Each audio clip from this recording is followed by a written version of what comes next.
Hello guys, this is your friend and we are back with a new fanfic part 1.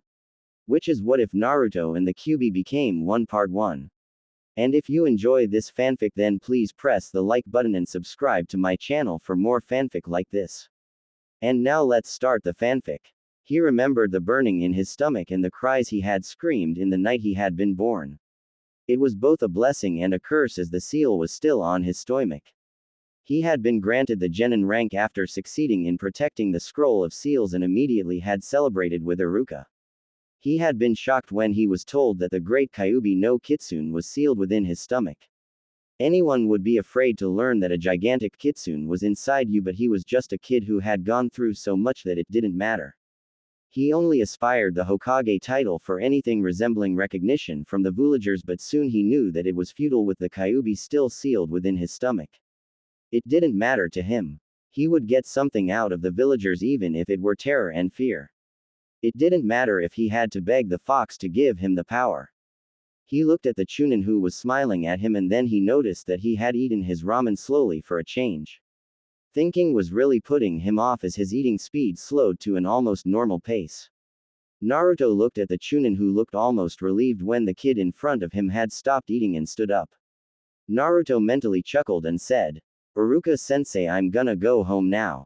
Thanks for the ramen." Then Naruto walked away at a slow pace with his mind thinking a mile a minute. He had just felt something strange within his mind and suddenly thought, what if the Kyubi wants to take over my body after he knows that I know of his existence? Then a voice was heard in his mind that made him stumble and land on the floor. I heard that. I am pleased to inform your bratish self that I am not a member of what you humans call a man. Instead behold my grace. An image of a scantily clad woman dressed only in garments which could be described as an extremely modified kimono which showed all the curves.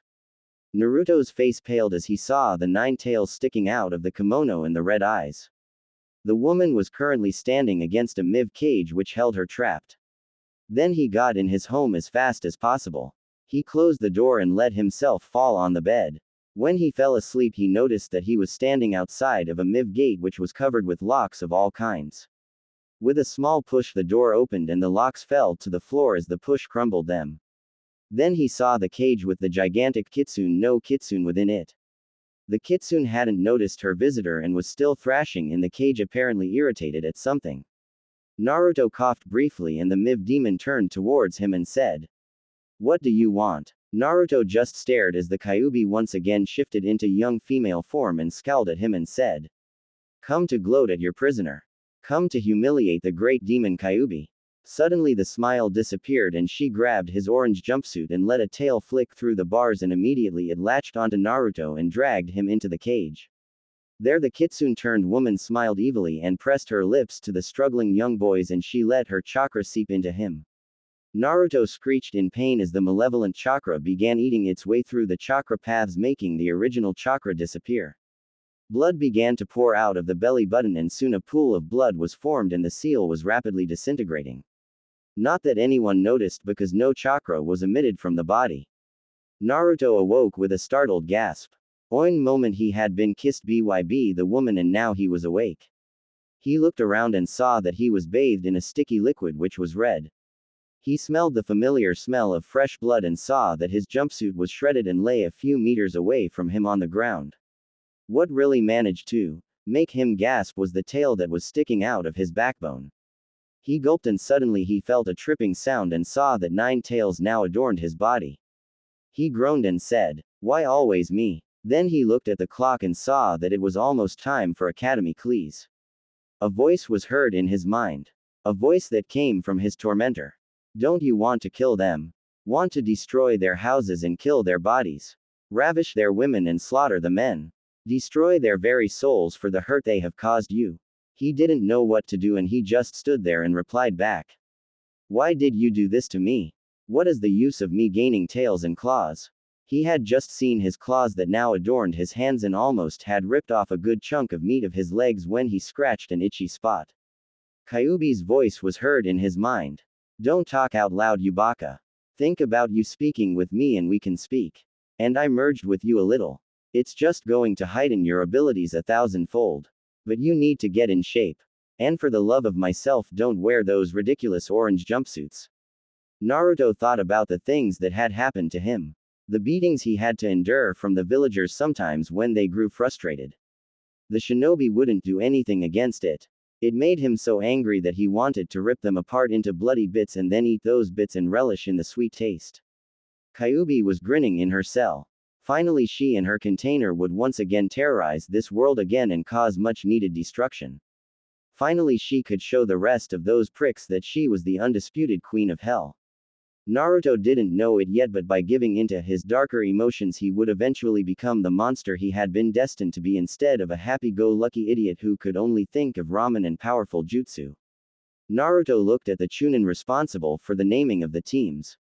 He was growing bored. Finally, he had managed to select an outfit that made Kyubi agree with the choice. It was a black outfit, one of the rare black or other than orange-colored clothes he had. He had bought it once to play a prank and had forgotten about it. It looked cool on him. He had accidentally bought something a few sizes too big for him, but that didn't matter now. It fit perfectly now since he had grown since the prank, which had been 3 years ago. When he heard his name being spoken by Iruka, he perked up. Uzumaki Naruto, Haruno Sakura, Uchiha Sasuke. Naruto's eye twitched and he felt anger welling up within him. Kyubi laughed and said, "You don't like the Uchiha kid, do you? The anger cropped within you is very powerful. I wish that I could be able to feel the blood splattering all over my body as his body lies on the ground bleeding. Kid, you need to promise me one thing. If you ever fight that Uchiha kid, let me take over and I'll kill him. Until then, I want you to train harder than anyone. I'll take over your training for now and you'll see results soon." Unknown to anyone, a smile made its way to Naruto's face. This was not his normal cheerful smile. This was a full-blown maniacal smile which would frighten most people to death. Naruto waited for the Junin to come pick them up. He had seen a pretty girl wearing a red coat with something that appeared like bandages on it. He filed away her face for now since it possessed such beautiful red eyes. When the Junin finally appeared, Naruto's eyes had taken a red shine and he looked ready to rip the man apart. The man just entered with a casual greeting like he wasn't late at all. Sakura screeched something about being late and Naruto just kept silent. Inwardly he though, why can't that stupid bitch shut up? I'd give a fortune for something to let her shut up. Out loud he said, "Why were ya so late?" Kakashi shrugged and said, "I got lost on the road of life." Naruto raised an eyebrow and said, "Why don't you tell us something about yourself? After all, we had to wait almost 3 hours before you finally showed up." Kakashi shrugged and said, "Let's go to the roof then. We can talk there." Naruto did as he was told and soon he was on the roof with Sakura and Sasuke. Inside his head the voice of the great demon fox was heard. "He looks really geeky. Are you sure that he can teach you something?" Naruto just looked at the Junin and said, "Alright, you want to tell us what your name is, or do we need to go to the old man and force you to quit teaching us because you were late? I remember hearing from Iruka-sensei about a shinobi rule that states that a shinobi should always appear on time at any IGN meant, even if it is a lame one." Kakashi looked at Naruto with a raised eyebrow and said, "That is indeed a rule. But that doesn't mean that I uphold that rule. As for introductions, I am Hatake Kakashi and am a Junin ranked ninja. I have many hobbies and I dislike people who abandon their team. You, Pinky, tell me about your likes and dislikes." Sakura looked at the Junin and said, "My name is Haruno Sakura. My hobbies are, and I dislike Ino Pig and Naruto." She glanced at Sasuke with ever mention of a sentence. The boy was just staring at Kakashi, and as Kakashi said that the brooding kid should tell everyone about himself, he answered, "My name is Uchiha Sasuke. What I like is none of your business.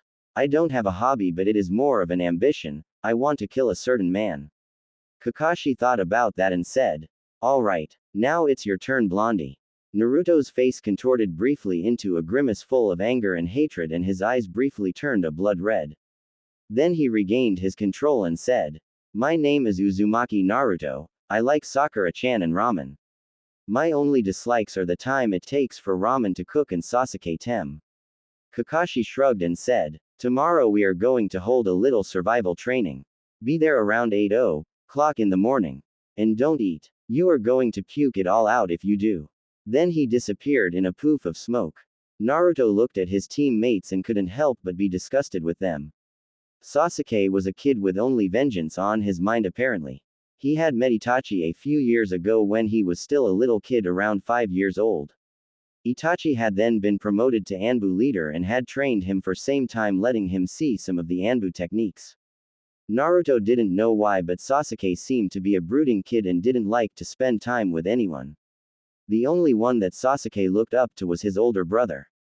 The Uchihas didn't like Naruto being near their house and thus had chased him away a few times. One time Itachi had seen it and then had come to Naruto's house.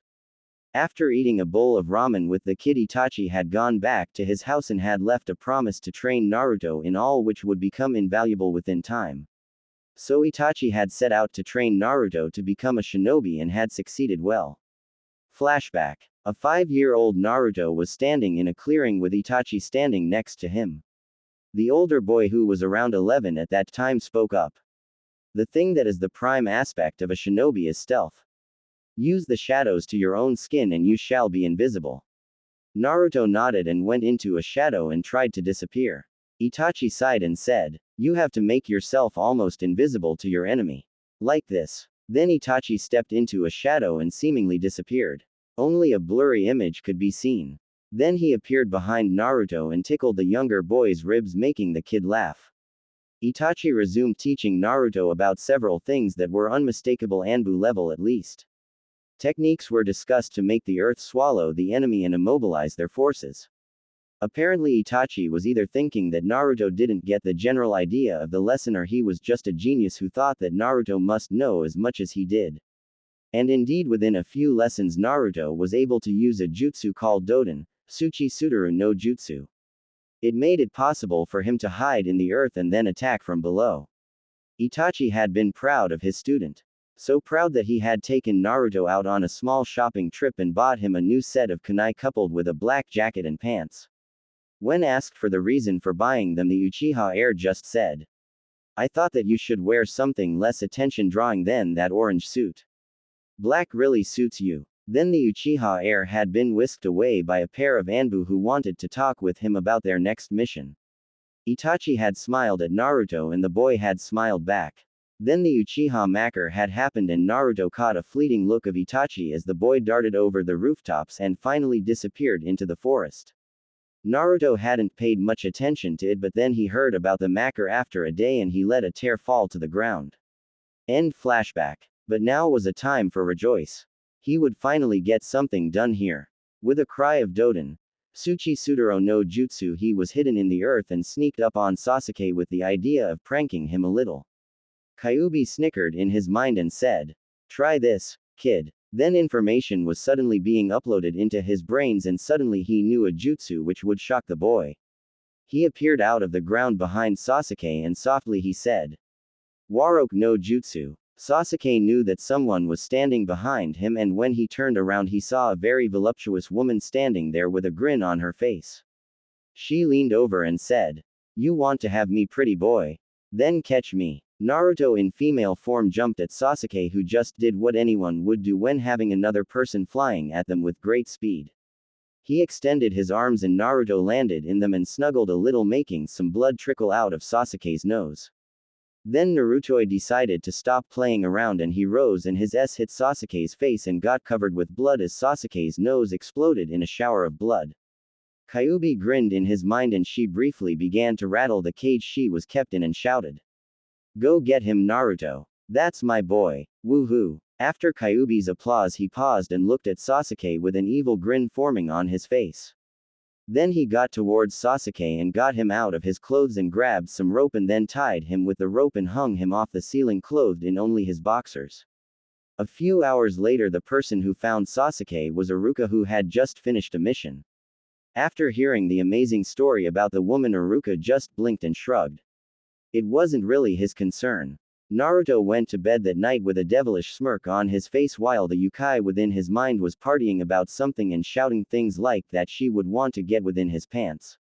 Of course Naruto knew nothing of the birds and the bees or else he would have blushed like crazy. One extremely horny Kyubi no Kitsune sat in her cage within the body of the boy she had grown to like. Going without was just as bad as going without killing. Damn, she either wanted to kill something or just wanted to have a man pleasure her. Is that too much to ask for her? Sighing, she just decided to do it on her own and work off some stress. The dreams that Naruto had did give very much information about the female body. After all, when one's spirit is bound to another, they should be able to watch anything they do. He looked over the clearing and saw that his teammates were already there. He grinned briefly and then shouted, "Hi Sakura-chan." Sakura didn't react to that and Naruto faked being hurt by that small gesture. In reality, it didn't do much to him except annoy him to no end. The girl should be more professional and not thinking about loving Sasuke or something like that. They should be working like a team or something and not have one girl fawning over a boy. Naruto briefly envisioned a scenario where he was standing all alone while Sakura fawned over a hurt Sasuke, and immediately he thought back to his lessons with Itachi-sensei. Flashback. Itachi was standing on the field with a determined expression on his face. He looked at the student he was training in secret and smiled briefly. It looked so nice to him. Then he started to talk. Teamwork is everything, Naruto. It doesn't matter if your mission fails, but if you all work together, you shall survive. That is one lesson that I learned when I was a kid. I graduated the academy at 5 and then became a Chunin at 6. Then I got promoted to Junin 2 years later. And now I am an Anbu captain. I'll teach you techniques to survive in the harsh world which will do nothing but kill you. You know that you have the Kitsune Yukai sealed within your stomach, right? Naruto nodded and said, "She often talks to me about things. Like why I should let those villagers beat me into a pulp. She has asked if she could take over my body for a few moments, letting her don some damage to them, but I refused. If I did that, then I would be killed immediately. I got in contact with her when I was 5. Itachi nodded and said, "Yeah, I heard something about you getting beaten up by some villagers. They were killed, so I didn't do very much about it. Do you still remember when we met?" Naruto grinned and said, "Yes. You were walking with that nice girl Anko and talking about something when I accidentally ran into you after running from a mob that was intent on killing me. She really showed them with those snakes coming out of her trench coat. It was so nice to hear their screams. It was like music to my ears to watch them scream as they were biting. Too bad no blood was spilled. I like to see it drop from wounds and then fall to the floor. Are you going to teach me a new technique, Itachi-sensei?" Itachi nodded and said, "Watch and learn." Then Itachi did some dragon and tiger seals coupled with a few fox seals which were done in slow motion for Naruto. Then Itachi shouted, "Kinjutsu. Chizio Funshutsu no Jutsu." Then the cage bunshin of Itachi began to bleed from all over, letting the red liquid fall to the ground with dull drips. Itachi had made a cage bunshin to test this jutsu on, and Naruto watched the results as the bleeding increased, and then finally the cage bunshin exploded in a shower of blood and then disappeared with a pop and a puff of smoke. Naruto was staring at his teacher with his mouth open and said, "Wow, what an awesome technique. Let me try." Itachi nodded and created another cage bunshin. Naruto looked at the cage bunshin and then began making the seals. As he was finished, he shouted, "Kinjutsu. Chizio Funshutsu no Jutsu." Then the same thing happened, but more violently. Blood began to spurt out of wounds that weren't there and pooled rapidly on the floor. The clone barely had time to make a sound as blood began to pour out of his mouth, and then in an eruption which sounded like a thunderclap, it erupted with blood flying high into the air and making a rain of blood come down. End flashback. Naruto was jerked out of his thoughts as Kakashi arrived. With a shout that he was late, together with Sakura, he managed to keep up his idiot facade. When Kakashi explained the test, Naruto mentally snorted. With his Kyubi enhanced strength and speed, it would be almost no challenge to him. But still, he kept up his facade to be regarded as a dumb idiot, like it all was planned. Kyubi smiled inside his mind and said, "Well, kid, it seems that you only need to help your teammates. If that's the only thing you need to do, then I'll go to sleep." She smiled within her young kid's mind. She was still locked in the cage in his stomach, but found that she was able to enhance certain body parts to her liking. They would probably be written off as puberty happening early, but she liked messing with his body. She had increased his intelligence by several notches, making him capable of inventing genius-like strategies within a second. Then she had tweaked his body a little bit, letting him gain more muscle. Then she had tampered with his normal human chakra reserves a lot to make them so large that they could be able to channel demonic chakra. Naruto looked at the Junin that had them do this little test. He was just plain annoyed at the thinly veiled comment that they should work together, and he went over to Sakura to get her to work with him.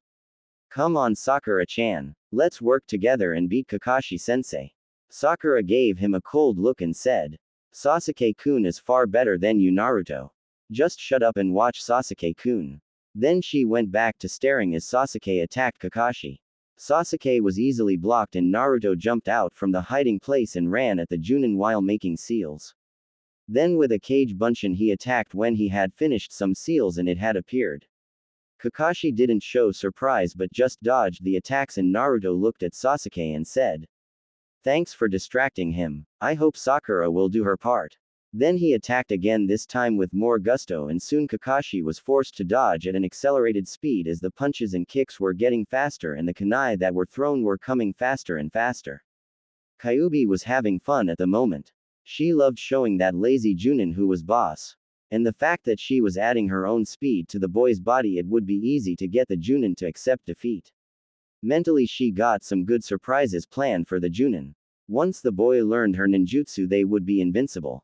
Now she just cheered on him while wearing something extremely skimpy in nature like a far too small kimono which showed a lot of cleavage which would make Jiraiya blush.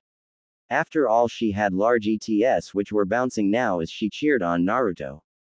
Come on, Naruto. Beat that, guys. Whip it raw. Naruto watched as Sakura dove in at the Junin and snatched the bells. She did that probably on Sasuke's order, but it didn't matter. Naruto stopped fighting immediately. Kakashi noticed it and immediately stopped defending too. He was astonished at how the kid could give him a good fight. This was not normal even for a genin who was a dead last. Kakashi stopped and watched as Naruto gave Sakura one of the bells and said, You can eat. I think I'll just go without food for now. The team needs to be at full strength and you need it. She took the food and began eating slowly. Kakashi just stared at the team. They had grasped the meaning of this exercise immediately without him having to tie one to the tree. He blinked a few times and said, UP. Sasuke looked at their teacher and smirked arrogantly. He hadn't known that the moron could actually let them become true genin by just sharing food. It was probably because the kid loved that girl Sakura or something, but Sasuke didn't care. I need to kill my brother as soon as possible. But for that I will need power. As Sasuke thought about his victory that would inevitably follow after killing his brother, he didn't notice that he was about to be left alone by the team members that were walking away. He noticed when Naruto decided to wake him up a little by shouting in his ear, Sasuke tem come with us. Sasuke almost fell over at the sound and regained his wits soon and looked at the beating Naruto was given by Sakura, who shouted and screamed at him for shouting in Sasuke-kun's ear. Kyubi smiled in Naruto's mind. She had finally done something to awaken puberty within Naruto's body, and thus it would grow rapidly.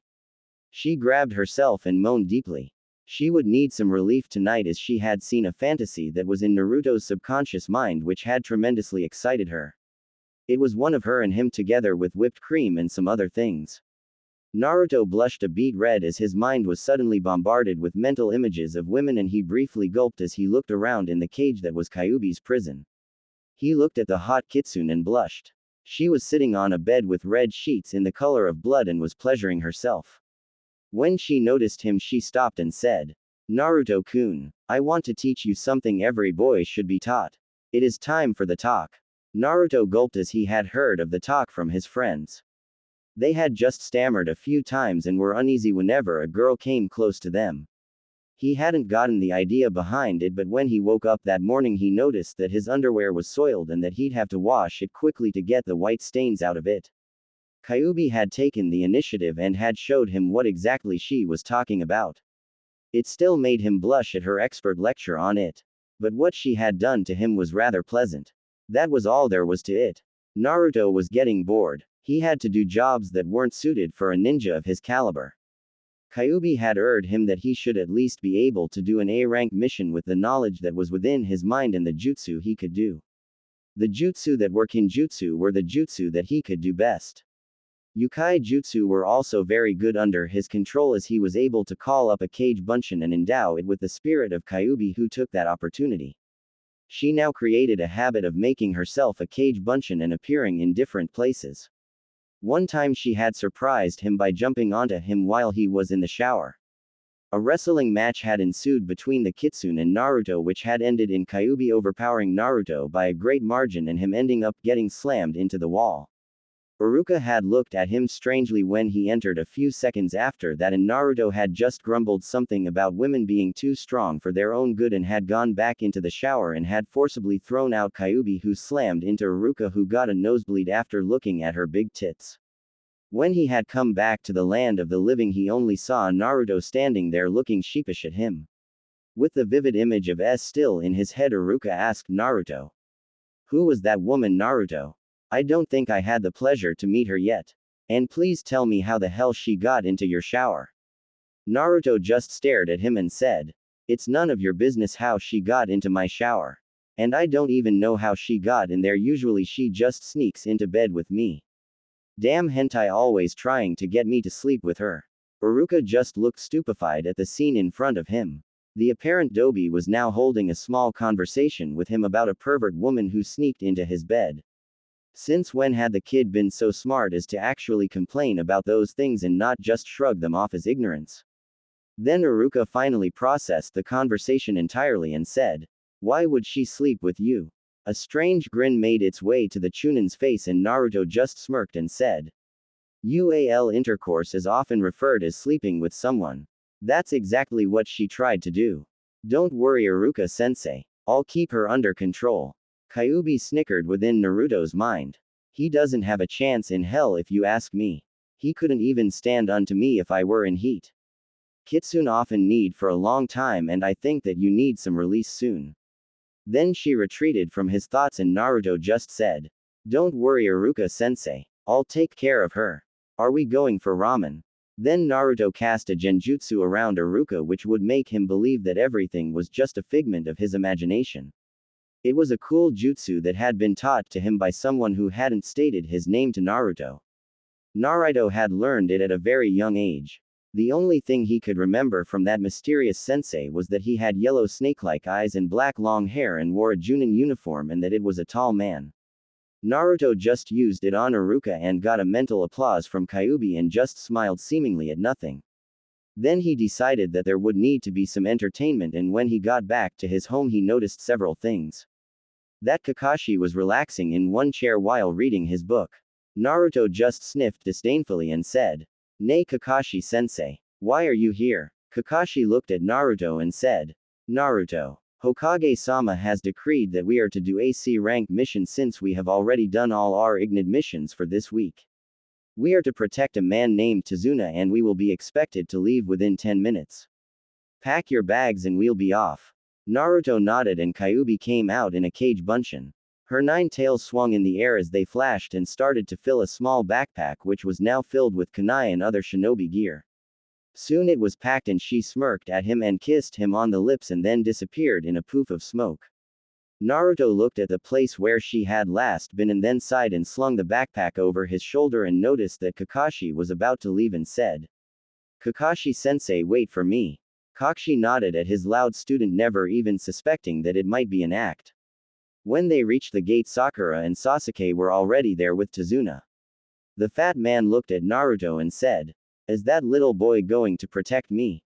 I should have hired a team which is more up to the task of protecting me." Kakashi just shrugged while restraining Naruto, who was frothing at the mouth with rage. Of course it was all an act, but it seemed real. While threatening the old man with death threats and other things, Naruto just studied the man and noticed that no fear was emitted from the man. Ah well, he'd get his chance to make the man fear him. There were 2 Chunin from Kurigakure hidden in a small puddle of water, but Naruto didn't pay attention to it. He didn't want to rouse suspicion by knowing about them. As they came up behind him, he pretended to act scared like a genin. It didn't matter very much because they were defeated by Kakashi easily. The trip continued and Naruto found himself wishing that something exciting would happen. He looked around for something to do and saw suddenly the shape of a man coming through the trees at speeds of Junin variety towards them. Naruto knew that this should be a good time to finally get some action, and he ducked as a giant sword came from the mist, and Kakashi's quickly yelled command to duck saved the lives of Sakura and Sasuke and Tazuna. Naruto just looked at the man who had caught the sword again, and with a smile being hinted at on his lips, he grinned, a smile not unlike the kitsune which was sealed within him. It didn't have to be very entertaining to fight with this man, but he knew that he'd have his fun. Kyubi hinted at the presence of someone else nearby, and Naruto took a look at the trees and noticed a Kurigakure hunter nin and relaxed a little. If they were on that guy's trail, then he didn't need to show much of his arsenal. As Kakashi ordered them to guard Tazuna, a plan formed into Naruto's mind. If Kakashi somehow got distracted, it would allow him to attack the strange guy. Nukenin or not, the man must have some technique to help him. Of course, Kyubi could lend her eyes and let him copy it. It was even better than the Sharingan, as it allowed him to copy those techniques easily. When the battle was joined, Naruto paid close attention to the techniques used and didn't think very much of it. They were just using techniques that normal Chunin could also use. When Kakashi upped the ante a little, he was captured within a dome of water, and Sasuke took that as his clue to attack, and when Zabuza conjured up some clones, Sasuke managed to slash one of them and it fell apart in a watery splash. Sasuke knew that he should get out of the range of the sword that Zabuza had and was trying to work out a plan to free his teacher. He would learn those techniques that they used even if it killed him. Naruto sighed as he began to gather his chakra. It didn't matter very much to Hai if his teammates died. They were just a distraction along the way to greatness. If the greatness was through terror, then so be it. He watched as Sasuke threw a shuriken and then switched himself with the shuriken and became it through a henge. Then he was evaded by Zabuza, and then he threw a shuriken at the man, causing him to evade it and release Kakashi. The two Junin fought with each other and no victor seemed to be decided, and suddenly Zabuza was hit in the neck by a pair of Senbon needles. Naruto looked at the person who had thrown the needles and immediately sensed something off. This person didn't carry the same feelings of anger for Zabuza, but instead they carried determination to accomplish a goal. He felt himself probing deeper within the strange person's feelings and found a desire to be loved. And also a sadness too deep to describe. The hunter nin took Zabuza's body away, and Tazuna guided them to his home, where they were greeted by a young woman who apparently was his daughter. They were treated well, and Naruto was shown a room where he could sleep with Sasuke. Naruto didn't have any intention of hearing the boy rant in his sleep, so Naruto suggested that he sleep on the roof or something. Before the kind woman could say anything, a boy that seemed to be around 8 interjected with some comment about Naruto and company all going to die at Geitu's hands. Naruto had given a response in his usual style, namely shouting something about him beating everyone and becoming Hokage, and that the kid should believe in himself. The next days had been filled with exercises to control chakra. Naruto just acted like he couldn't control his chakra, while in truth he was very adept in controlling it. Sasuke and he were progressing along the same lines of both increasing in skill every time they ran up those trees and fell down. Naruto just sighed and tried to climb up again. He could do it perfectly but didn't want them to know about it. He needed to keep his cover until he was sure that he wouldn't be crossed. The 6th day after the meeting with Zabuza was a strange one. Naruto had given up on his training and said that he'd rather relax for a while until that Zabuza dude got back. Kakashi had told them that the hunter nin was an accomplice of Zabuza who had taken him somewhere to recover. Naruto looked at the girl that came up to him while wearing a pink kimono. She had her hair cascading over her back. She looked cute, and Naruto smiled as he looked at her and said, "Hello." She greeted him politely, and Naruto couldn't help but ask her why she was here. "Why are you here? I don't think it's safe for a pretty girl like you out here." She smiled at him and said, "I can protect myself. Tell me something. Have you ever had a person who is so precious that you want to protect him or her with your life?" Naruto briefly thought about it and said, "Yes. She and I are closer than anyone. She and I are bound together by an ancient jutsu. I know that she loves me and I love her with my soul. She's been a mother to me and a lover. She is closer to me than anyone else at the moment. With time it could change, but we'll always be bound to each other." She looked at him strangely and said, "I hope that I and my precious person can also be so happy. I would like to protect him with my life if the situation called for it. He was the only one to accept me for who I am." Naruto just looked at her and said, "Is he Momochi Zabuza?" Haku's eyes momentarily widened in shock but then narrowed. "So you know about my precious person? Do you know why I saved him from your sensei?" Naruto smiled at her and said, "The only thing that I know is that your master isn't a real demon. The only demon I know of was the Kyubi no Kitsune. Why you follow him and saved him is easily explained. You care for him. Don't worry, I won't tell anything of this to Kakashi. He probably is off training the Uchiha. He doesn't know the mental trouble that I go through every moment." Haku relaxed slightly and said, "Well then, what do you intend to do about the battle that would inevitably follow the confrontation between my master and your sensei? If he tries to kill my master, then I would have to rescue him." Naruto looked at her with a serious look on his face and said, "As long as I draw breath, I shall protect everyone who is intent on harming anyone close to me. Even strangers I would protect. But no Konoha citizen will be safe from my wrath. They have made me out to be a monster. If they make me that way, then I shall become one. After all, my precious person is the Yukai sealed within my stomach." Haku processed most of the information that had been given in the conversation, and she paid heed to the words that the Kyubi was one of the only Yukai that the boy was familiar with, and added it all up together and came to one conclusion that was immediately spoken. "You have the great Kitsune Yukai Kyubi sealed within your stomach. They sealed it within a child. Indeed, that would be called a precious person. Even if it is a Yukai, it still can be called a precious person. But we are slipping of topic. Tell me your name." Naruto nodded and said, "My legal name is Uzumaki Naruto. My personal name I give myself is Naruto the Yukai King, as in essence I am royalty with the Queen of Yukai sealed within me." Kyubi added something in his head. "That's the most gorgeous Yukai Queen for you, Kit. No matter what you say about me, my title is Kyubi, Queen of the Nine Hells." Naruto frowned and said, "Her official title is Kyubi, Queen of the Nine Hells." Haku just looked at him and said, "Well, my name is Yukikage Haku. Pleased to meet you, Yukai-san." Naruto grinned at her with his foxy grin and said, "Call me Naruto. And the Yukai-san can be left away as I don't use that title yet." Haku just smiled kindly and said, "When do you expect to be able to care for your precious person if you have no physical person to care for? No love for him or her, just for some spectral being within you and bound by seals?" Naruto thought about it and said, "Well then, if I got a girlfriend or someone like that, I would be able to care for him or her. Then they would be called a precious person." Their conversation about precious person and various things progressed until the sun was high up in the air and Haku remembered that she should go back to her master. After all, it wouldn't do for her master to remain without his tool for long.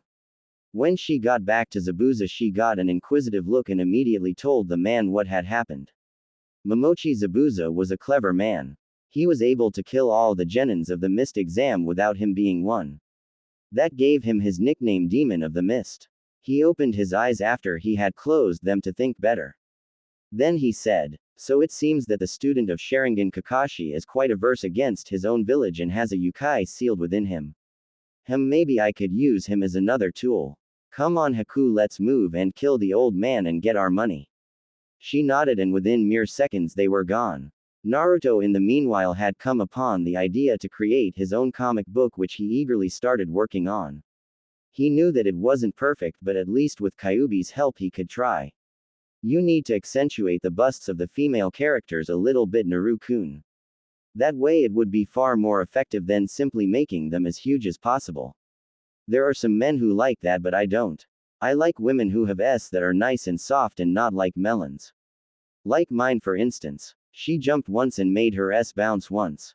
Naruto just smiled and drew the motion within the comic, and soon the lead character Akiko was clothed within Junin uniform and was currently engaged in battle with a group of stone nin. She defeated them, and when she got back she got rewarded. The drawings were of such detail that Naruto forgot to add the normal censure like it was usual in perverted books. When Kakashi came to see where his loudmouth student was, he was drawn to the sight of Naruto drawing within a small notebook. "What are you drawing?" Naruto turned around and saw his Junin sensei. He looked at the man and said, "Just some drawings, Kakashi sensei." He hid the book within the folds of his clothes and then got up and said, "When are you going to teach me a new jutsu, Kakashi sensei?" "Sometime later, Naruto. Now let's go back to Tsunami-san and Tazuna-san. Hi sensei. They went back to the bridge builder's home and Naruto ate a lovely meal prepared by Tsunami.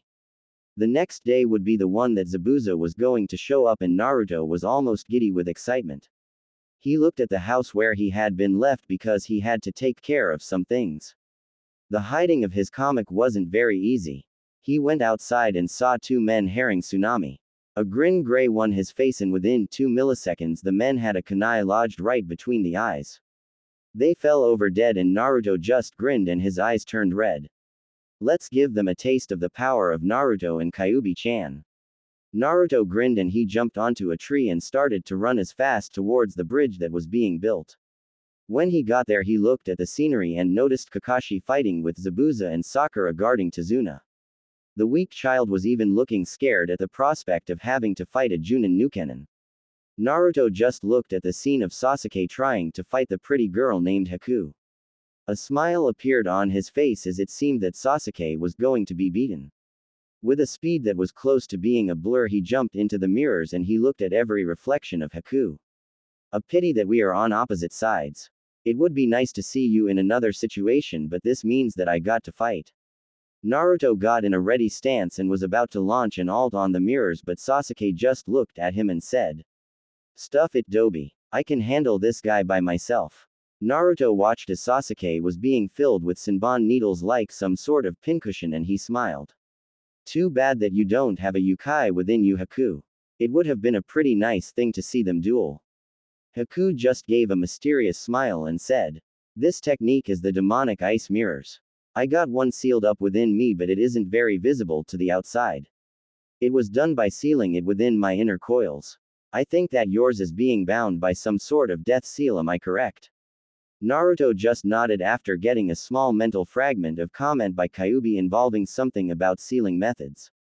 When he saw icy spikes come from the mirror he knew that it wasn't very healthy to be caught within them and with a piercing yell the sound vibrations shattered the ice and the chakra from the Kyubi shot out from the seal and demolished the mirrors. Haku tried to drop down on Naruto with an ice spike to impale him. He looked at her and suddenly Kyubi spoke up in his mind. "Want me to help you a little? This could be fun. She has one of the ice dragons within her if I'm not mistaken. It looks like the coils are frozen. It didn't look odd to me at first when we met her but now it all clicks together. Let's warm the girl up a little." A manifestation of chakra appeared and 9 tails wrapped around the girl falling down at Naruto. It looked odd to see a girl of around 15 being wrapped up within blood-red chakra but to the spectators it was a horrific sight. They waited until the girl was ripped apart by the chakra but that moment never came. Instead the clothes incinerated by some unseen heat and the air was sucked out from the region making Haku fall into unconsciousness due to the sudden loss of air and pressure of air. Naruto looked around and felt the chakra of people standing just on the opposite side of the bridge. Zabuza and Kakashi got distracted and looked at the battle. Kakashi was still in an attacking pose. Geto talked about getting rid of some Nukenin thrash and Zabuza took offense to his slight jab at Haku. Pity she was so rude as to break my arm. I'm sure the men would love to have her as a slave for their hard work. Naruto's and Zabuza's eyes twitched at that statement and intense killing intent came from the both of them although Naruto toned his down somewhat. It wouldn't do to make the prey die of a heart attack. Zabuza was the first to move. With an almost bestial growl he charged at Geto with a kunai he got from Naruto who had thrown it in some attempt to hurt the man. Although Naruto hadn't really aimed to kill the man had grabbed it with his mouth and he charged into the crowd of men and slashed while getting cut by a blade that one of the hirelings wielded. Finally Zabuza got to Geto and looked into the man's eyes. Then he cut upwards and Geto's neck was sliced open. Chakra molded itself into a pattern very reminiscent of a demon and Geto fell into the waves. Zabuza collapsed. Naruto looked at the horde of men that were currently about to go and destroy the country of waves. Kakashi made about 50 kage bunshin and Naruto did the same. The hirelings looked at the horde of clones and gulped. It would be suicide to go against so many at once. A crossbow bolt embedded itself in front of the hirelings and Inari appeared with a horde of wave country men armed with pitchforks and other weaponry. The men fled for their lives and jumped into the water just to get away. Naruto smiled as he knew that Kakashi deserved some rest. He looked around and saw Haku's limp body. He went over and picked up her unconscious body. He got out of his jacket and draped it over her body. She shouldn't get sick or else she might die. Sentimental. Kit, it seems that you carry some sort of affection for the girl. As long as she doesn't kill you, it's okay with me. Naruto just gave a wry smile and he looked around to see if Pinky was somewhere, and there he saw her fussing over Sasuke. Couldn't the pink bitch see that her precious Sasuke wasn't in need of her care? Tazuna was the one who needed to be protected at all costs. He carried Haku over towards the motionless body of Momochi Zabuza. He looked at the man and sighed. How the hell was he going to explain this to the girl? Sorry, but your master died. Will you commit suicide or would you let us kill you? He noticed the slight heaving of the chest area that indicated that Zabuza was still alive. He looked at it and said, Zabuza-san, can you hear me? The man lifted his head weakly and said with a voice that was totally unlike his normal confident one. You are the kid that beat Haku. Come to finish me off, kid. Naruto just shook his head and said, No, I know that you are going to die and can do nothing to help you get better. All I want to do is give Haku one last chance to say goodbye. He did a medical jutsu he had learned from Kyubi to wake the unconscious or the drained of energy and let them work once again for 15 minutes, but then they would need to rest for a day. Haku awoke and looked at the sky. Then the memories came back and she looked around and saw her master. Zabuza-sama. He looked at her and said, Haku, my end is drawing near. I want you to go and live your life to the fullest. What's your name, kid? Uzumaki Naruto, I presume it is. At Naruto's nod, Zabuza continued. I'd like you to take care of Haku for me. Care for her well and make her happy. That's all I ask. Haku had tears streaming down her face and Naruto made a small soothing noise. He looked at Zabuza again and said, I'll make sure that you get buried properly and make sure that it isn't desecrated by those hunter nin. Zabuza-san, I'll take care of Haku like she were one of my precious persons, and in time she may become just that. I hope you will find happiness in the afterlife. Zabuza closed his eyes and breathed his last breath. A smile was on his face and Naruto closed the man's eyes. He stared at the body for a few seconds before the tears came. Kyubi and Naruto might be cold and heartless, but this was such a touching moment that it would stay etched within their memories forever. The love for a student that was so overpowering that the teacher would risk his life for the student. Zabuza was buried without the knowledge of Kakashi. Haku had hid the moment that Sasuke awoke with Zabuza's body, and the next day while Kakashi was recovering, Zabuza was buried in a private ceremony just between Naruto and Haku. He looked at the grave, which was marked by the huge katana that Zabuza used, and then began to make demonic seals. Soon a barrier appeared around the grave which would only allow 2 people inside, Naruto and Haku. If they died, it would become totally sealed off to any human while keeping the grave intact against anyone and against time. Naruto told Haku that she should wait in the surroundings and then join up with the group later after she got a change of clothing. The clothes that she used for battle were just a little bit too familiar to Sasuke and Kakashi. With her hair long and in a different style, then it should be okay for her to travel with them. Haku nodded and got the pretty kimono out of the bag she had with her. Is this good? Then I can wear my hair long and without something keeping it up. Naruto nodded. See you later, Haku-chan. This was only the beginning of the turbulent times that Konoha would face when the Kyubi no Kitsune would reawaken. She looked at the road ahead and noticed that it looked like there were some people coming. She knew that Naruto-kun had asked her to go and wait for them here. She looked at the sky and marveled at the beauty of it. She always felt so at peace staring at it. She looked at the road again and there she saw the familiar head of blonde hair with the perverted guy that was Hatake Kakashi walking next to the brooding guy she had defeated just 3 days ago. A tear slid down her cheek as she thought back to the fight between Zabuza and Getu's mercenaries. He had died to defend her honor. The pink-haired girl looked to be ecstatic about something, and when they came within earshot she picked up a fragment of what the girl was saying. Kun, why not go out with me on a date when we get back in the village? No. The kid seemed to be getting colder than ever. Haku wondered how she would be able to stand the little brat.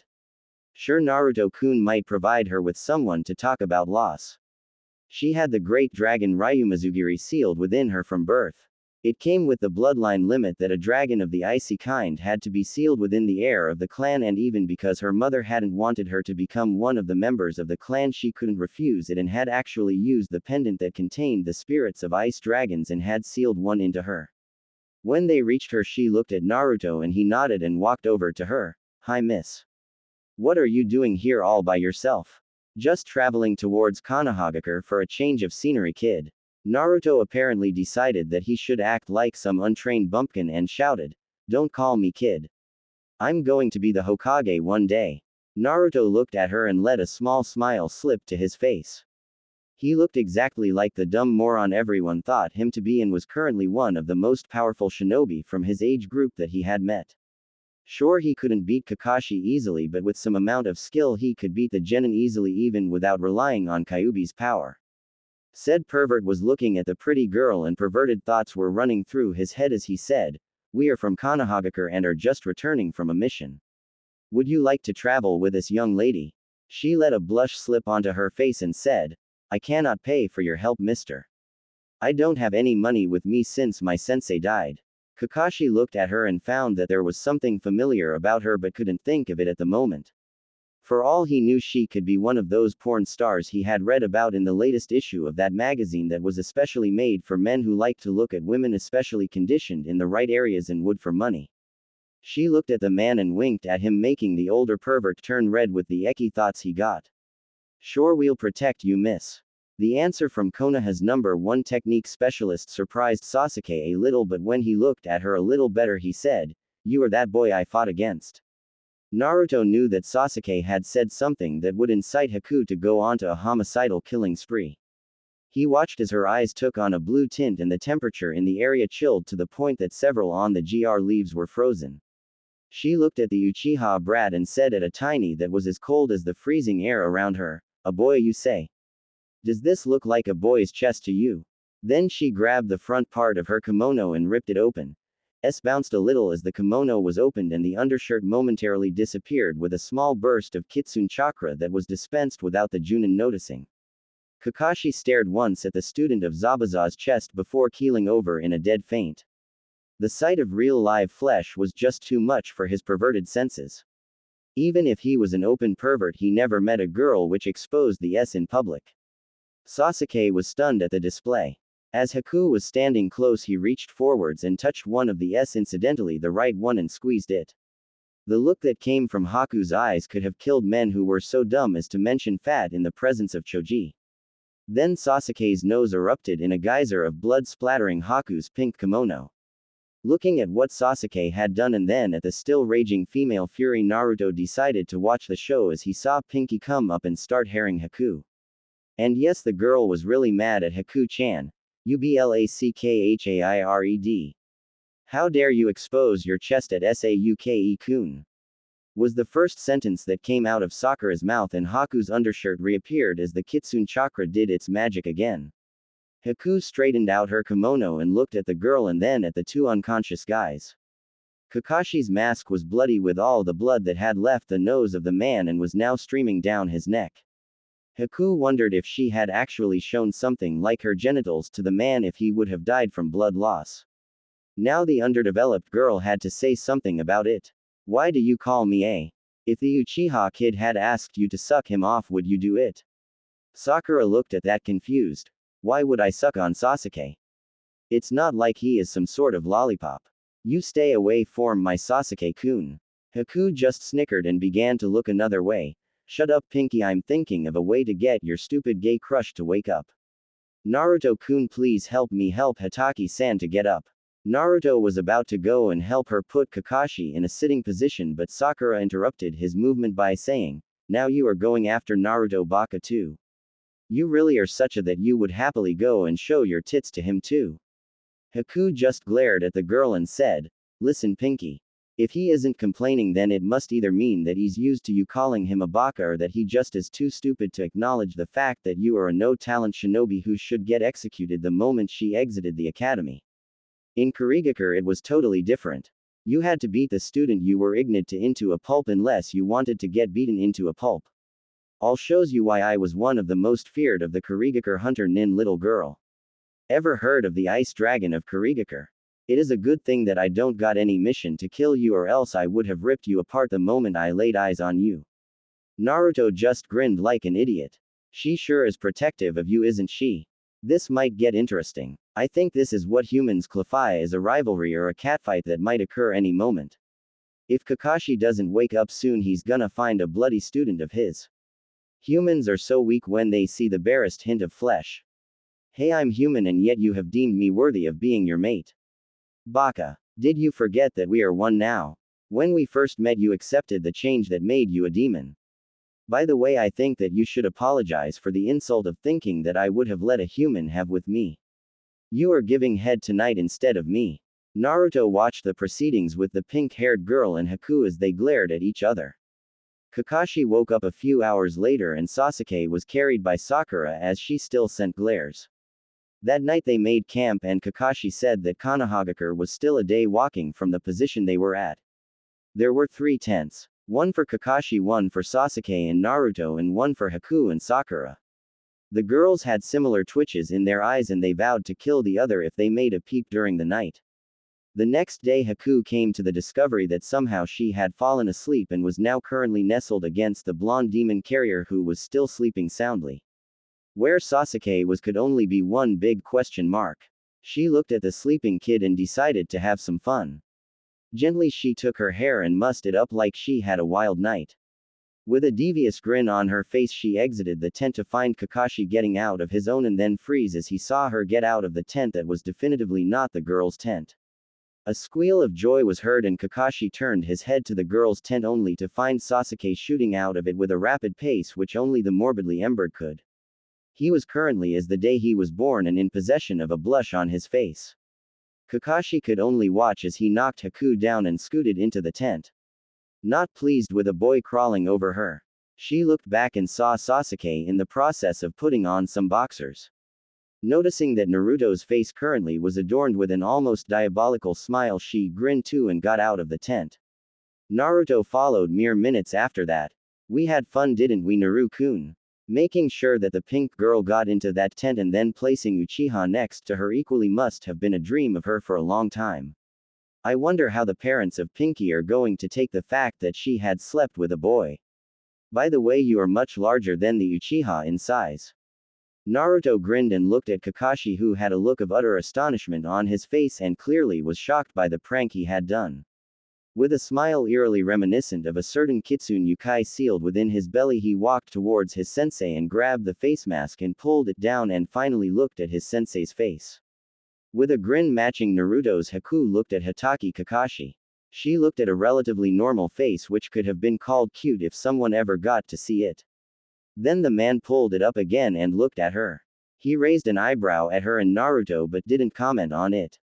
Haku ate breakfast calmly while Sakura was still hyper like a schoolgirl after looking at Sasuke's reproductive organs. The way back was slightly uneventful, and as they were only 3 hours walking away from Konoha's gates, Haku had enough of the girl.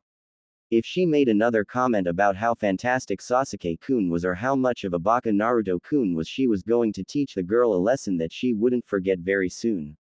You baka. You insult Sasuke-kun again, you baka, then I will kill you. She had enough of the constant shouting of the girl and grabbed Sakura by her throat and said, "Shut up. Your whiny voice is irritating me." All she got in response was a kick to the stomach and soon the fight was on. Haku grabbed the hair of the younger girl and pulled onto it, making the pink brat scream in pain while punching Haku right in the face. Naruto just watched the fight with a stunned look on his face. Sakura actually lost some parts of her hair that were ripped out. Haku sported several marks on her face which looked to be bruised. On the side of Sakura he saw a split lip and several injuries that looked like they would remain for a while, as the bruises were a lot worse than Haku had. And once again he watched the struggle between the girls as they once again rolled on the floor beating out the shit of each other. He guessed this must be the catfight he had heard other guys talk about when he had overheard some of them on occasion. They talked about a catfight going as far as the girls forgetting their shinobi nature and just brawling. It seemed as if they were brought back to their most primal instincts and just wanted to harm each other. He finally separated them by doing an improved Wai no Jutsu that he had made after watching the fight. He could use it to knock out anyone he pleased, but it was kinda embering. He looked exactly like the fourth Hokage but with whisker marks and a gorgeous build.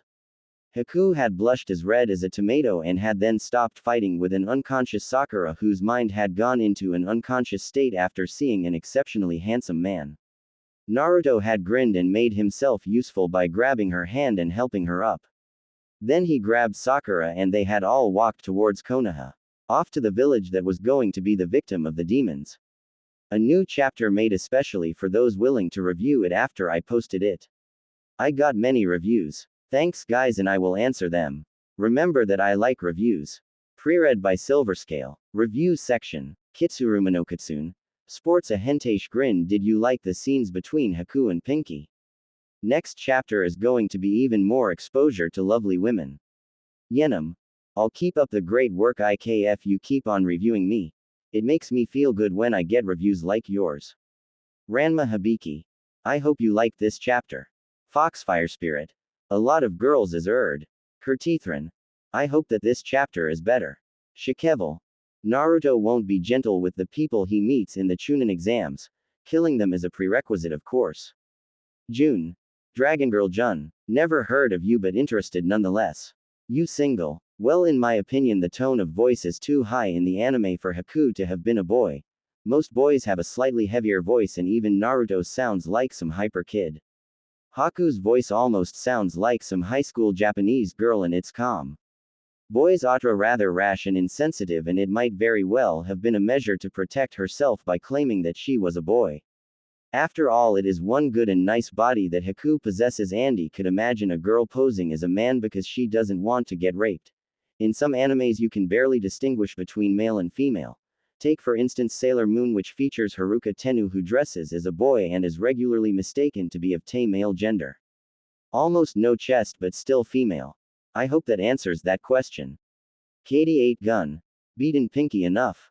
Or should'll the next chapter feature a parting gift from Haku? Rubberneck. Yeah, Haku looked like a female but could easily have acted like a boy and even stated that she was a boy. Even if you look feminine, I didn't notice an Adam's apple on her throat in the anime. I checked the throats of Kakashi and Zabuza and noted that Haku's throat is smoother than the Mendosan. Have that typical trademark that Terasuma, Sandame, Kakashi, Zabuza and even Itachi possessed. And you must remember that it is my story in which I set the rules. If I want AM orgy in it, then there will be one in it. Derbatua. Cool indeed. Ice cold if you ask me. Akuma's reunite. Sure. Give me some time and I'll get all the girls together with Naruto. Azure Sky 123. Glad to hear you think that about the previous chapter. JP Thug 12. I'll work on it as long as I get reviews. Silverscale. Thanks for pre-reading this. Fix Slayer. He'll do that. Not too soon, but he'll do that. Mad Narutofan. Not really. The only effect the heating up had was that she'd become and knocked out. And of course the orgasm that the chakra evoked did knock Haku-chan out. Deathsight 01. This soon enough. Shadow Celeste 117. More like a relation where there are a lot of girls willing to someone. After all, Kitsune are the horniest of demons, as I read somewhere, and are in constant need for. I don't know if that is true, but in my story it is. Tayuya will be included. Arsenal. Sasuke will get his fate handed to him. Sakura will endure, unless she gets killed by a less than sane girl. Momochi Setsuko. Congrats for what? I don't remember being rewarded with something. If you meant the chapter, then I accept it. Tigra. Then I hope you are pleased with this. Darokan. Competition. What competition? The girls for Naruto or Sakura's attempts to kill Naruto by verbally trying to break his eardrums so that he'd listen to her and help her get her Sasuke-kun. RGFJ. Send me another short review like that and I'll get a twitch in my eyes. A little bit longer the next time and I'll be happy to write a new chapter. Sleepy Kitty. Here it is. The cat fight was modeled after witnessing it on a party. It was kinda funny to see those girls go at it. One ended with a split lip and hair getting pulled out while the other was bruised. In the end they were both dumped by the guy. Sekizan Unmei. I like cute and unorthodox pairings. I dislike Naruhina and Narusaku because they have been done too much to my tastes. I hope to see another review from you. Scold Center 04. Sakura got hit pretty much this chapter. I hope you liked it and the prank on Sasuke. I'll give you a sneak preview for the next chapter. The buildings were all made out of bricks or something that looked like mud or sand. Naruto looked at the scenery while grinning. This mission was nice since they got to see Wind Country. He noticed that blonde was a rather common hair color. Red was also a lot in this village. Then his attention was called by Kakashi, who had stopped.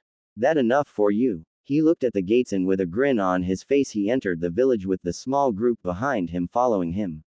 The moment he peered through the gates he was subject to the hateful stares of the Chunin who guarded the gates.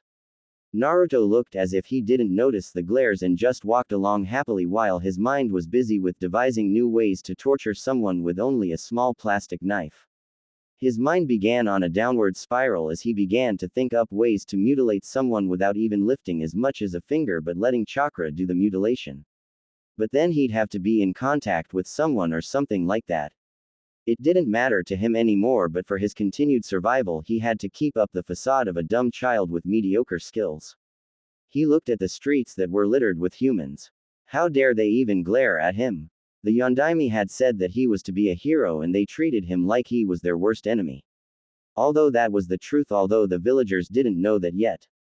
She looked at the bars of the cage that was the seal and then looked to the side which had a previously hidden room with a mysterious occupant in it. The mysterious person looked at her and said, "Did you really have to do that to him?" She smirked a foxy smirk and said, "Why not? He likes it and I like it. And it's not as if I don't help him from time to time. Would you care to look at his life for a few hours and see how he has grown?" The mysterious person nodded and Kyubi let her senses disappear from the boy to let the mysterious person look from Naruto's eyes. Why the person was here she didn't know. The only thing she knew was that he was irritating. He watched through the eyes of the kid that was his container and the container for the Kyubi and saw the glares thrown at Naruto by the older generation and even the younger. He saw all the disgust in the looks of the people of Konoha and even some ninja glared at Naruto. He looked sideward and saw the lazy Junin and the girl with the pink hair.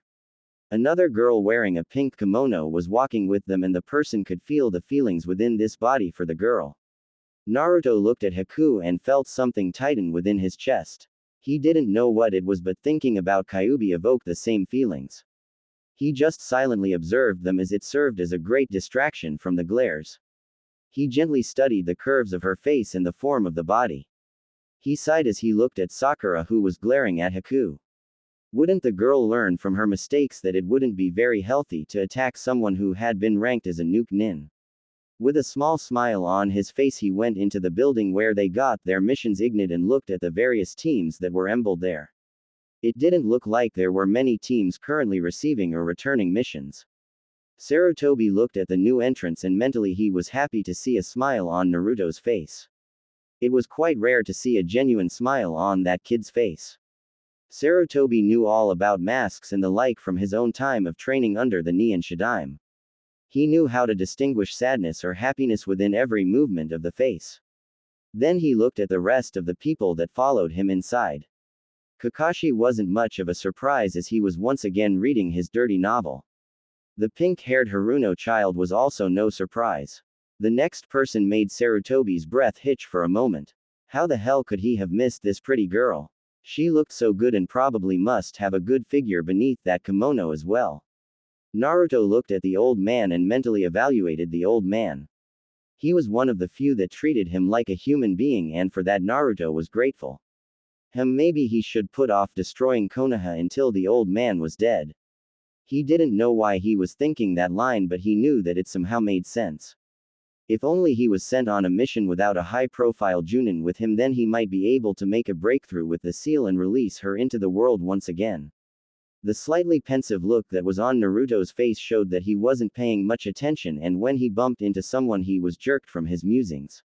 He smiled sheepishly as he looked at the desk where the Hokage sat. "Hokage Jisun, I made something for you." With that he reached within his clothes and pulled out a small booklet that looked like it was some sort of instructional manual.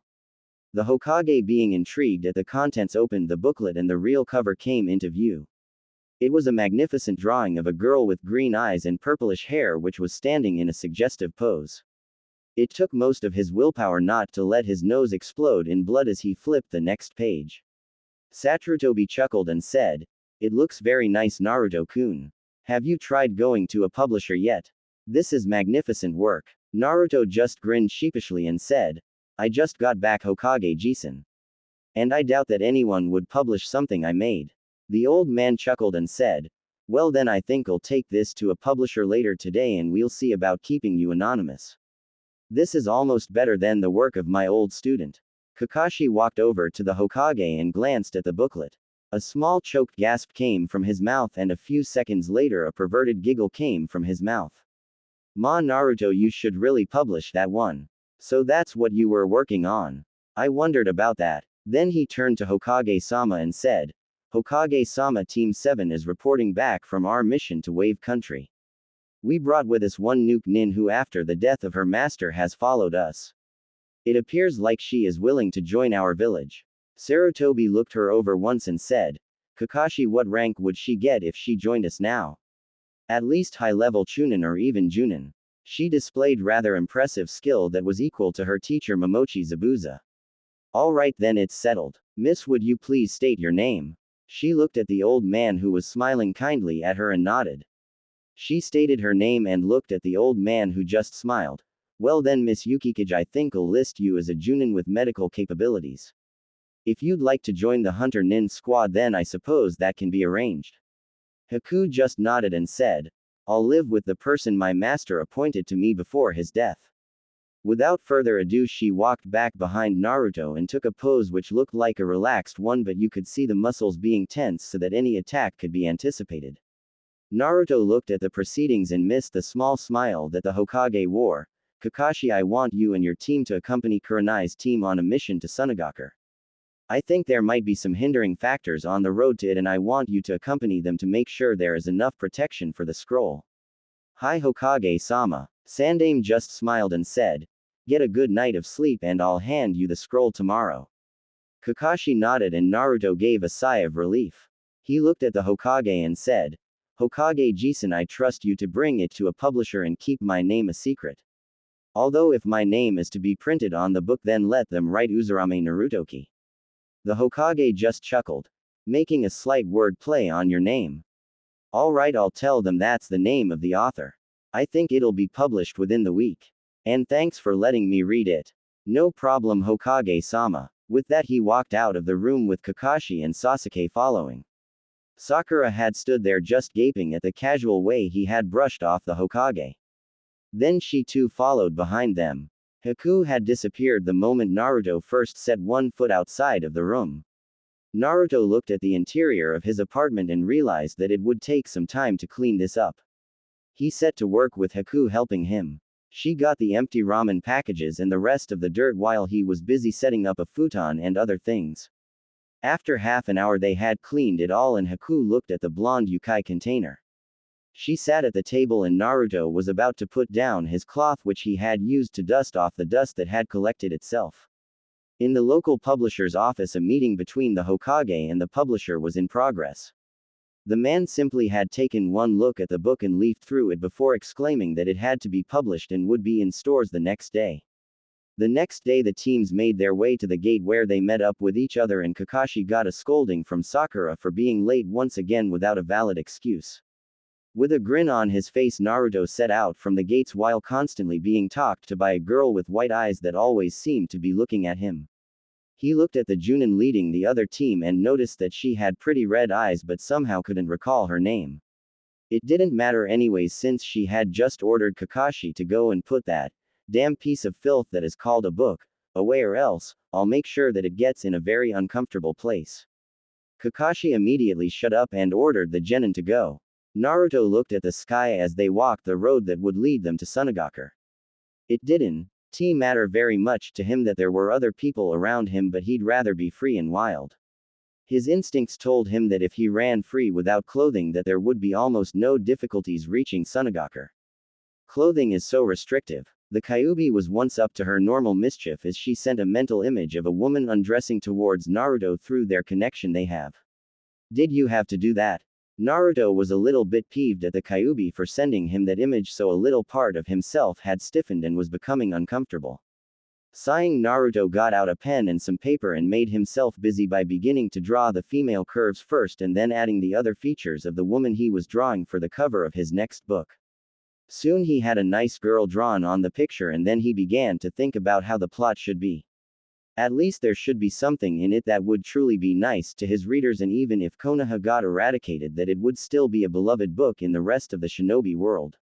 With the cover drawn, he looked at it and saw the girl he drawn standing there in a nurse's outfit with a seductive look on her face. Her black hair was long and hung over her shoulders, while her brown eyes looked at everyone with an intrigued look. He grinned as scenes began to pop into his head.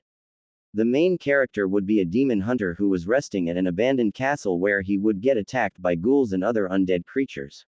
He'd beat the most of them and then get injured near his left thigh. That injury would cause him to go to a village which has a hospital in it where a nurse takes pity on him and would start caring for him. Naruto was in the process of drawing a scene where the demon hunter would be getting his injury while keeping an eye on the surroundings. At the moment he wasn't detecting anything suspicious, but he moved his vision from the paper towards the people that were around him, and he took note of one thing. That Junin sensei from the white-eyed girl had a damn fine. He looked at it and studied it for use in other stories. He grabbed his pencil and began sketching the next scene where the creatures would be beaten by a sword slash. He actually drew the lines well and made several dark colorations before he was quite rudely interrupted. "What are you doing, Dobi?" The dog-using guy had come up to him and had looked at his work. Naruto was actually considering going to maim the kid for doing that, but he made some good efforts with keeping his temper. "That is a thing I am working on. It currently is the second book I will be publishing." That got Dog Boy's attention, as well as the rest of the teams which crowded around the blonde demon carrier. Naruto was tempted to use some kinjutsu on them all but restrained himself. Instead he looked at Team 8's Junin sensei and said, "What's your name, miss?" "I'm sorry, but I forgot it." A kind smile was aimed at him and she said, "I'm sorry, but I probably forgot to introduce myself to your team or something. I think Sasuke-san knows me since I and Kakashi met up yesterday, as well as Sakura-san, but you weren't present. I think it had something to do with your house, I think. My name is Yuahi Kurenai. Pleased to meet you." Naruto looked at her and said, "Pleased to meet you too. My name shall not be revealed due to the fact that the mentioning of my name would cause people to go into shock." An amused grin slipped onto her face and she said, "You'll tell me that name, won't you?" Naruto grinned and said, "She's better than you at trying to coerce answers out of someone. Promise me with a blood oath that you'll never tell anyone my name." The mysterious person sighed within the cage. He never knew that the kid knew how to let someone swear a blood oath. "You told him about the oath, didn't you?" "Why, of course. Why not mess with the pretty woman's head? He should have some real action in the real world and not with me through the seal." "Alright, if you know what you are doing, then it's fine with me. This is all a test for Konoha. Should they fail, then utter annihilation will be dispensed upon them." Then the mysterious person went to go and lie down on the floor of the cage with the Kyubi watching through Naruto's eyes. Why would the kid want her to swear a blood oath on it? Those oaths were usually made by Junin, who swore not to divulge anything of the mission or else they would be exiled from the country they belonged to. Usually they died when they divulged the information because it could only be gotten through torture. Blood oaths were incredibly rare, and to the current date there were only a few shinobi who had tried to make blood oaths to their respective leaders. The last person who had made a blood oath had been dead for about 90 years, was the original history books. She looked at the kid strangely and continued walking with Kakashi, thinking it over in her mind. Why wouldn't the kid tell her his name? From the file she got on the kid, like every Junin got one about the Kyubi container, she knew that the kid was called Uzumaki Naruto and that he was decent at taijutsu and his ninjutsu was his best area. Almost no talent for genjutsu. She looked at the kid and saw a happy smile on his face. She looked at it closely and could see several layers of genjutsu on the facial area. She thought back to the report and thought about the genjutsu thing. If he knows how to cover his face with several genjutsu, then he has something to hide. While she was thinking it over, Naruto knew that it would be hard to hide the fangs he suddenly sported. Why the hell did he even think about telling that woman his name? True, it wasn't Uzumaki Naruto that was his true name. Kyubi, and he had figured that if he had merged with Kyubi, slightly elevating him to Yukai status, then he'd no longer be able to bear his human name. And thus she had christened him Naruto Kyubi no Kitsune. Naruto, the nine-tailed demon fox. His 9 tails had grown overnight while he was sleeping. Naruto had hidden his blood-red eyes and tails with some incredibly advanced genjutsu the Kyubi had learned him, which should be able to withstand several attempts at dispelling it before the user would even need to think about replacing it. When they walked through the desert that was between them and Sanugakure, Naruto's eyes flashed dangerously as he detected some chakra leaking out of the sand. Immediately he jumped away and a claw made from sand appeared where he had stood only mere moments ago. A boy around his age could be seen rising from the sand with a menacing look on his face. Kakashi and Kurenai got into a fighting position. The boy had only eyes for Naruto. You possess a power that makes mother afraid. Shine, Sabaku Q. Sand began to envelop his legs and he struggled to get free. Hey, it's Shukaku-chan. Why doesn't that old just give up and leave me alone? I told him so many times that I will never give up in my quest to go and kill him. And that Gaki thinks Shukaku is his mother. Naru-kun, you are up for a tough fight. May I please ask that you transform into your Yukai state or perchance even summon me? Naruto mentally grumbled something about not wanting the surprise to be ruined for Konoha. The sand had now enveloped him and the kid was about to perform the killing move, but suddenly a barrier of sand sprung up around him as a kunai was embedded at the barrier. The kid looked at his attacker and said, "It's no use. He will die, Sabaku Soso." The sand was now crushing his body and he felt the air being slammed out of his lungs.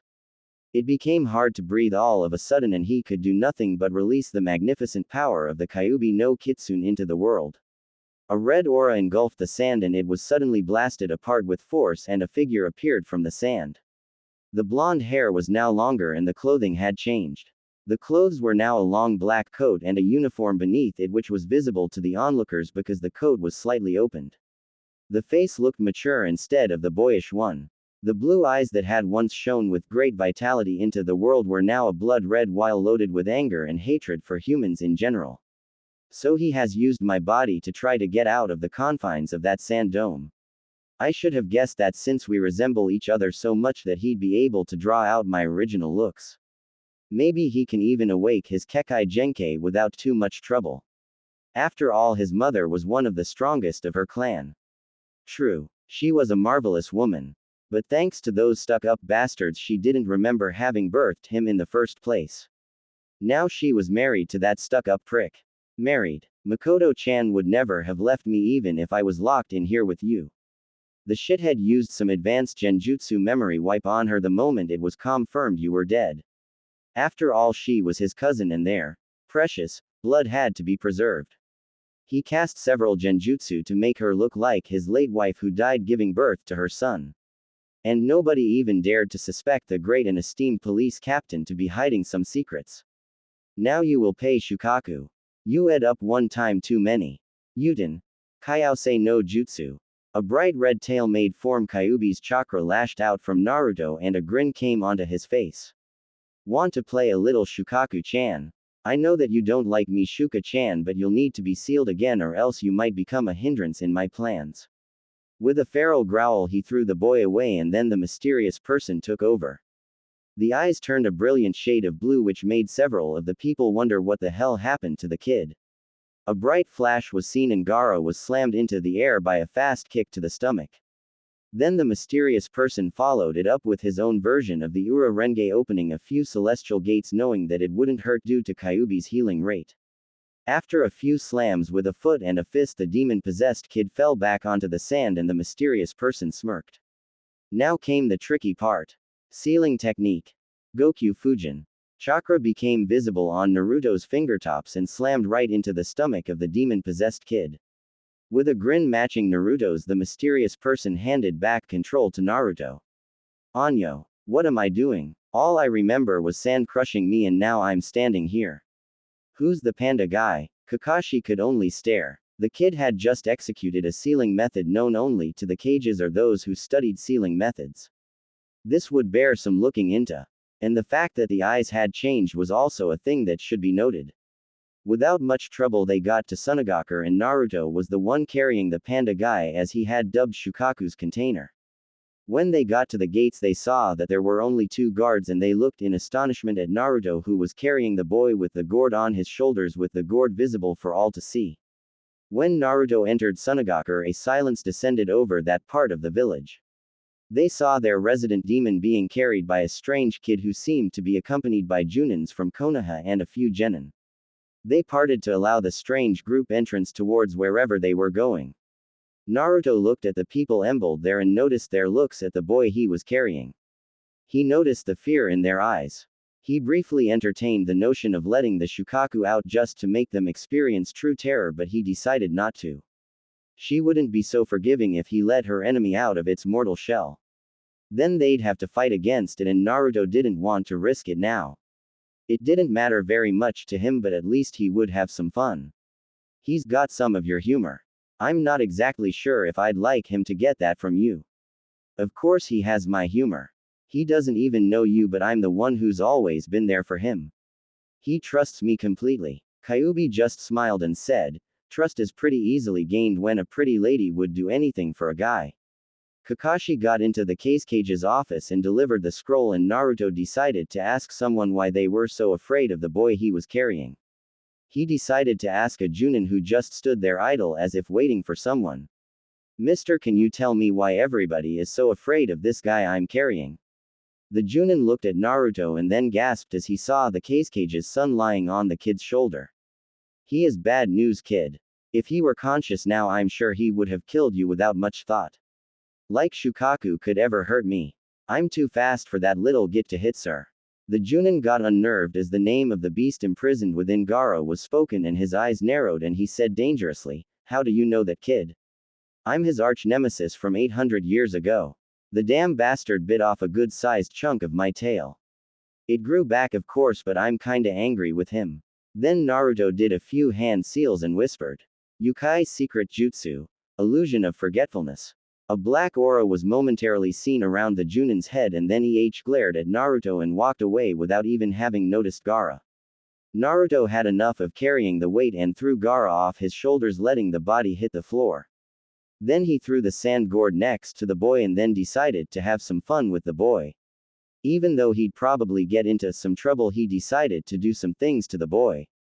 Making a few hand seals, he began to manipulate his chakra to make Gaara feel sleepy for weeks, since he knew that the container must be awake for the rest of his life lest the Shukaku eat away his soul. That's what that stupid thing always does whenever they deem him worthy of possession someone. Nobody ever noticed what had happened to the Junin and to Gaara, as they were momentarily distracted by a genin causing some racket about some stupid thing he needed to do. Only Kakashi noted that the Junin was slightly dazed or something like that, but shrugged it off as the heat getting to the Junin's head and making him dazed. Later they went back to Konoha, and Naruto felt slightly better after having seen Shukaku once again and apparently sealed him again. He couldn't exactly remember what had happened. All that he did was a masculine voice telling someone something about taking over or something. Suddenly a disturbing imager made its way to his mind, and without much hesitation he ran to the side of the road behind some bushes and began to puke his guts out. The image he had got from somewhere contained Kurenai-sensei being taken by several guys, including that smoking Junin that taught Team 10 and Kakashi. When he had emptied most of his stomach contents, he came back to the group and received weird looks from the genin and confused looks from the Junin. He went to Kakashi and motioned for the man to bend down a little, since he was still a small guy for his age. As the Junin bent down and Naruto whispered in his ear, Kakashi-sensei, please tell me something about Kurenai-san. What do you want to know about her? If you think she might be material for a girlfriend, then I must prove you wrong. She's shunned most men after her heart, and that gave her the reputation of Ice Queen. Quote. Naruto just smiled a meek smile and then said, actually it's about her likes and dislikes and what her 3 sizes are. I'm thinking of letting her star in one of the books I'm going to publish. Kakashi's visible eye betrayed some of his perverse intent, and he said, she's fairly proportioned and has a nice set of S. She looks like an average girl, but once you come close you can see that she has red eyes, which is a very unusual eye color even in Konoha, which is famous for the Byakugan. The other thing is that she never has allowed a man to stay over at her place ever. That also confirms that she is. Wham! A fist slammed into Kakashi's face and made the Junin fall on his ass as he looked at Kurenai, who had a look on her face that promised a swift death. That is none of your business, Kakashi. Who I like and what I like is my business to know, and you can go and off for all that I care. At the crude language, Naruto briefly raised an eyebrow while Hinata blushed and Kiba and Shino just shared the same look of astonishment, although Shino's was almost nullified by the dark glees that he wore. She sure has some temper, Naru-kun. Maybe you should think about getting into a relationship with her or something. Haku won't be enough to sat your lust. You'll need more women than one to sat you. If I may make a suggestion that will stimulate you in the future that would be beneficial for our relationship, then I'd be happy. Sure, tell me what you want to suggest to me. I'd like to suggest that if you see a woman that can fight and looks good to you, that you should just try to get her to trust you and then bond yourself to her. With Haku it would be easily done since she already trusts you a great deal. With this Kurenai woman, then I think you'd need to apply a little bit more tact, and I think that you'd need to transform into a full Yukai if you're willing to try and impress her. Naruto looked as the divine punishment of Kurenai rained down on Kakashi. A ripping sound and an anguished cry from Kakashi was all to seal the man's fate. Paper was falling to the floor and a cover fell, with a small amount of dust being pushed away from the cover when it fell. Ika Ika Paradise was on the cover and Kakashi stared blankly at the book which had been ripped apart by the woman. A tear fell from his visible eye and he looked at the rest of the people around and then decided that it should be necessary to keep up a front for them while he contemplated to buy a new book to replace the one ripped apart. The rest of the trip was boring and Naruto began to draw several new scenes for the book he was making. Traveling gave him a lot of free time to write or draw scenes for his books. Inspiration was bountiful because they met lots of people in the ping of time and Kakusho seemed to take an interest in what he had already drawn. The next chapter of the book would feature something unusual. A girl dressed in very little clothing about to take on a fiend which would manifest as a tentacle demon. The moment Kakashi laid eyes on the work, he just let out a chuckle and patted Naruto's head affectionately, and Naruto suppressed a shudder. Come on, let's play one more time. I already gave you most of my clothing including my cloak. I quit. Then I keep your stuff. Damned fox, what did you say? The mysterious person is slammed into a bar of the cage and a small cramp made its way through Naruto's stomach. He shrugged it off as he might have ate something bad. The rest of the trip was slightly uneventful, with only one small incident involving Hinata and Kiba occurring, with the latter apologizing or something. He must have bumped into her because she had a blush raging on her face. Naruto just smirked and walked with his team, with Sasuke being an obnoxious and Sakura a love-struck fangirl. He felt content with the knowledge that he'd need to get more women and do the same to them like he had done with Kyubi. In several places women sneezed at the exact same time, one winning a bet because of her sneezing, causing the dice to land in her favor. Her eye stand gathered the money and the two women departed with a bag full of money.